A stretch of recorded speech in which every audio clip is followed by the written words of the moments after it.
For hundreds of years, shellac was considered to be the best wood finish in the world.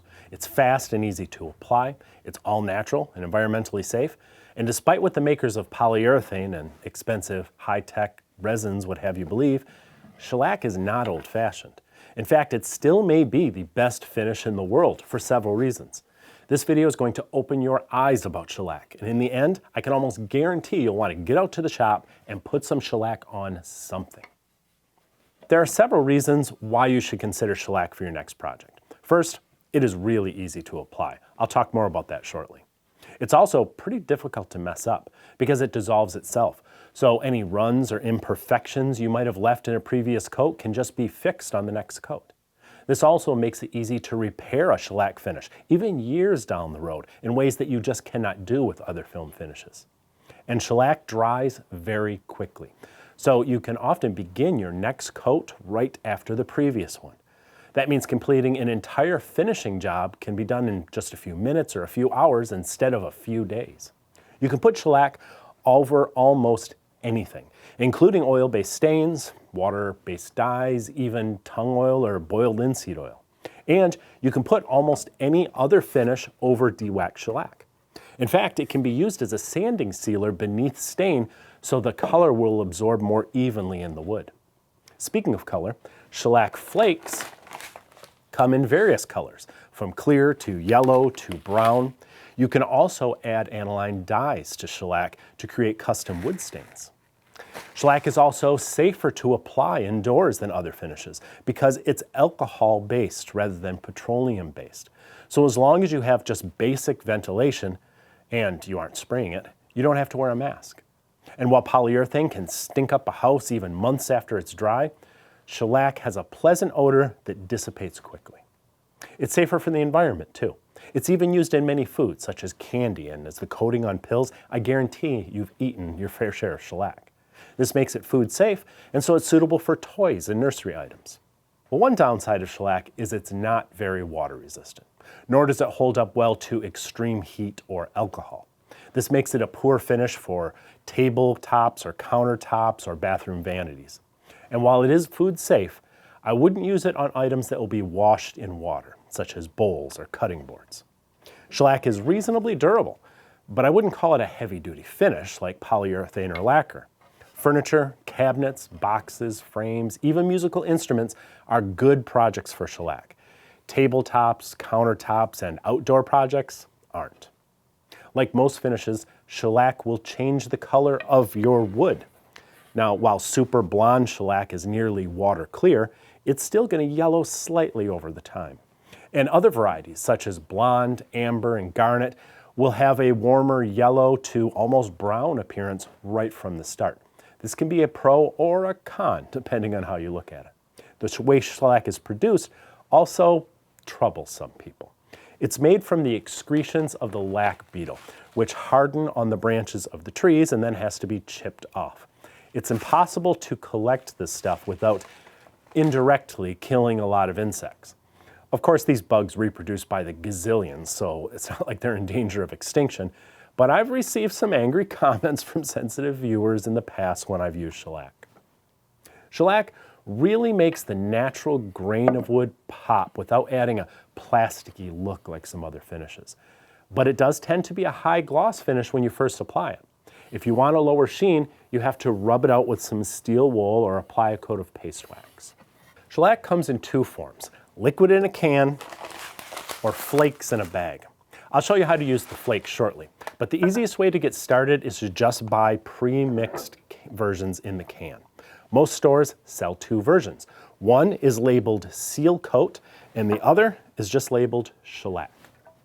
Seal Coat is an extra thin shellac. In professional terms, this would be considered a 2-pound cut, which is equivalent to 2 pounds of shellac flakes dissolved in 1 gallon of alcohol.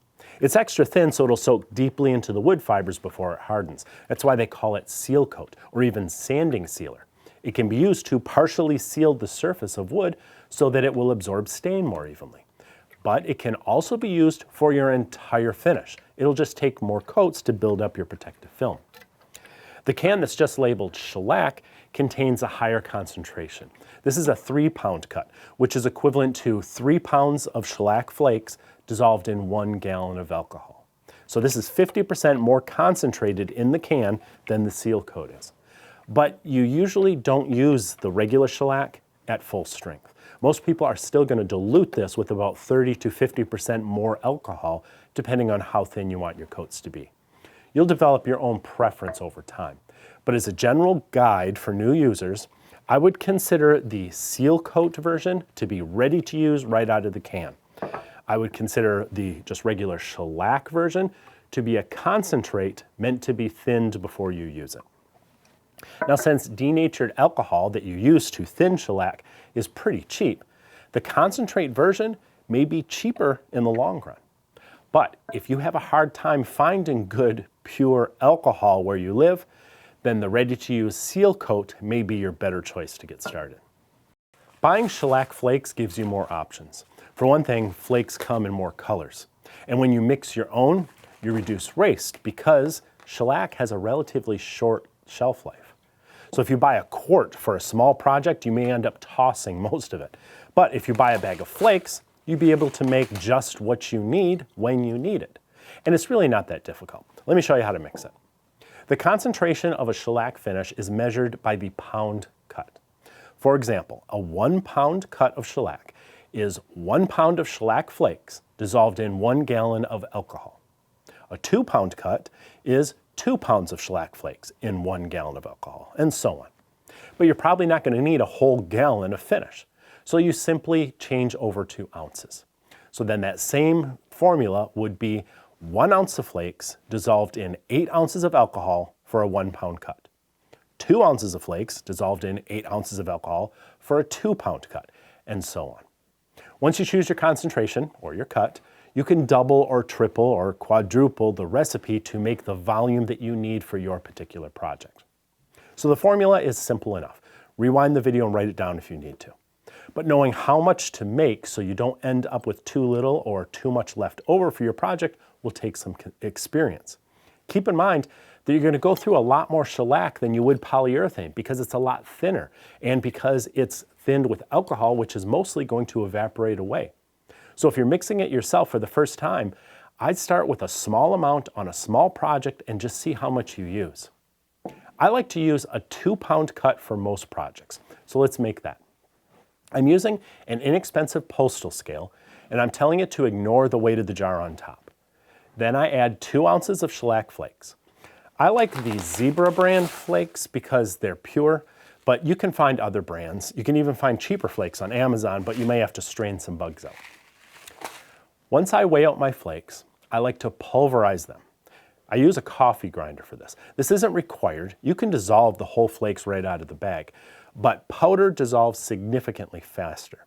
Shellac isn't toxic, but I don't want bits of coffee grounds in my finish, so I keep an inexpensive grinder in the shop dedicated to that purpose. Many jars have liquid measuring scales on the side, so I'm using that to measure my 8 ounces of alcohol. I'm using denatured alcohol. You can get that in the paint department at many hardware stores. Unfortunately, some cheaper brands of denatured alcohol have too much water in it, and that can increase the time it takes to dissolve your flakes, and too much water can also produce a streaky finish. So if you're having those problems, or if you can't buy denatured alcohol where you live, you may have to find another source. What you want is the purest alcohol you can find. Some have used isopropyl alcohol from the pharmacy. Keep in mind they make different grades. Rubbing alcohol, for example, is full of water. Stay away from it. But some pharmacies sell 90 to 99% pure isopropyl alcohol. I've never used that, but I've heard it can work. If you can find it, clear grain alcohol, such as 190 proof Everclear from the liquor store, works wonderfully. If you can't find that where you live, maybe grab a few bottles next time you're out of state. Shellac has to be stirred as it dissolves, especially in the early stages. So start by shaking it every few minutes until most of the sludge in the jar is gone. It's not going to take too long if you ground your flakes up. If you didn't, maybe a little bit longer. After that, you can just let this sit overnight, but bring it in the house if it's cold in the shop. Shellac dissolves better in temperatures above 60 degrees Fahrenheit or 15 degrees Celsius. Now, if you don't want to wait overnight, you can grind the flakes, You can up the temperature, and you might also get a magnetic mixer. These aren't very expensive, and I use them to mix all sorts of clear finishes, not just shellac. It's wonderful for polyurethane. Once the worst of the sludge is dissolved by shaking, drop the little magnetic tablet in the jar and turn it on. It's going to mix continuously. I got this idea from Chris Schwartz over at Lost Art Press. I'll put some links below this video to a good inexpensive scale, an inexpensive coffee grinder, and the mixer if you're interested. Look for them by expanding the video description area below or pinned to the top of the comments. Before I show you how to apply the shellac, I should mention two more important things to consider. First is shelf life. In the can, it only lasts about 3 years, and you should assume it's already been a year or so on the shelf before you bought it. If you mix it yourself from the flakes, it's going to last even less time. Of course, whether you buy it or you mix it, you don't want any more than you need for your current project. Old shellac isn't going to dry well. In fact, I recommend putting a date on the can when you buy it, and if you still have it 6 months later, you should test it on a scrap of wood before you use it again. If it's still sticky after a few minutes, or if you can't sand it without gumming up your sandpaper, then you know it's time to toss it. In flake form, it's going to last many years as long as you keep it dry. But once you dissolve the flakes in alcohol, the clock starts ticking. I usually toss this after about 6 months. Another important consideration is wax. Shellac naturally contains about 6% wax. Now this can be a desirable quality because the wax gives it a softer look and it adds depth and clarity. But wax also keeps other finishes from sticking to the shellac. So if you're using it as a sealer or as a base coat for another finish, you want to get de-waxed shellac. Incidentally, seal coat in the can is de-waxed shellac, so you're all set.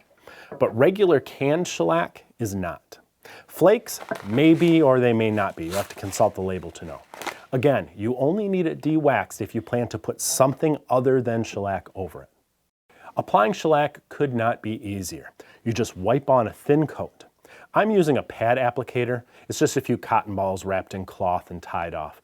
These are often used in a technique called French polish, which means applying many very thin coats to build up a mirror-like finish over time. But that's not what I'm demonstrating here. I'm just used to using this type of applicator. If it's your first time, I think you might actually prefer a good quality natural bristle brush instead. Soak up some finish and then wipe or brush it on the surface. The great thing about shellac is it dries really quickly. The alcohol flashes off in just a few seconds. And as it does, it's going to feel cool to the touch. So if you want to know how fast a batch of shellac that you made is going to dry, just put some on a scrap of wood and then touch it to your cheek. If it's cool, the alcohol is still evaporating. Give it a little more time. Once the alcohol is gone, it won't be cool anymore, and the shellac will harden in just a couple minutes. And then you can put on another coat. The first coat may raise the grain a little bit, so if the surface doesn't feel smooth, sand it lightly with some 600 grit paper. You shouldn't have to sand after the next coats, just after the first one. Keep in mind that alcohol will redissolve even cured shellac, so the next coat is going to partially dissolve the one before it. This means that all the layers essentially melt together into a single film. It's one of the reasons shellac finishes are so clear and beautiful. It also makes it possible to fix a run if you missed it before. But it's a good idea to avoid over-brushing so you don't pull up the previous softened coat. I just wipe or brush in one direction. A good shellac finish is built up through many coats. Generally, you'll apply at least twice as many coats of shellac compared to a finish like polyurethane. For objects that aren't handled too much, 5 or 6 coats may be enough. For high-use items, you may want twice as many or even more. The more coats you apply, the shinier the surface will become. If you don't want a high-gloss finish, you can just sand the last coat back with some very high-grit sandpaper or with some steel wool to produce a more matte appearance. You might even add a coat of paste wax to further dull it down and give it a real silky touch. Then give it a final buff with a soft cloth. Cleanup is a breeze. If you have finish left, seal it in the jar and write the date it was made on a label. The applicator or your brush can be saved again too. Even if it hardens, more alcohol will just resoften it for use later. And that's all there is to it. Now you know pretty much everything you need to know about shellac. I recommend saving this video to your favorites for future reference. Now here's something else that'll make your shop time better. Ridge Carbide is the best kept secret in woodworking. I kid you not, their saw blades are second to none, both in quality and performance, and they're less expensive than the other ultra premium brands. Do yourself a favor, use the link and the discount code below this video. You will never go back to cheap blades again.